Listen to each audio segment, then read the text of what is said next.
Đây bong bồnទាំងអស់គ្នាអ្វីដែលយើងឃើញនៅខាងក្រោមនេះគឺជាសម្រាមនៅឯក្រុងប៉ោយប៉ែតសង្កាត់ទួលពងរខេត្តបន្ទាយមានជ័យពាក់ព័ន្ធជាមួយសម្រាមហ្នឹងសូមអំពាវនាវទៅបងប្អូនទាំងអស់គ្នាកុំបោះចោលអញ្ចឹងអីហើយខ្ញុំគឺយកជីវិតទៅបដូរដើម្បី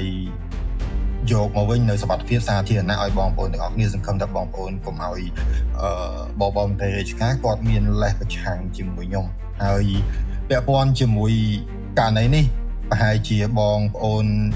ប្រជាពលរដ្ឋគាត់មានហេតុផលរបស់គាត់ដែរអញ្ចឹងយើងនិយាយទៅកាន់បងមន្ត្រីរាជការនៅស្ថាប័នពាក់ព័ន្ធវិញប្រហែលជាពួកបងមិនឲ្យជំរើសទៅពួកគាត់បានជាពួកគាត់បោះសម្រាមចោលទៅអញ្ចឹងដែរនឹងហេតុផលប្រកបជាមានមួយខាងម្នាក់អញ្ចឹងហើយខាងបស៊ីនៅពេលដែលទៅយកស៊ីរបស់គេហ្នឹងយកលុយគេប្រចាំថ្ងៃហ្នឹងពួកបងត្រូវតែមានដំណោះស្រាយឲ្យគេបាទអញ្ចឹងចាំមើលយើងអាប់ដេតព័ត៌មាននឹងទាំងអស់គ្នាទៅថ្ងៃក្រោយហើយកុំមើល background មើលតែខ្ញុំបានទេខាងក្រោយនេះក៏រយមក4លានកន្លះ content creator ដទៃអត់មានលុយទិញជីកទេបាទអរគុណ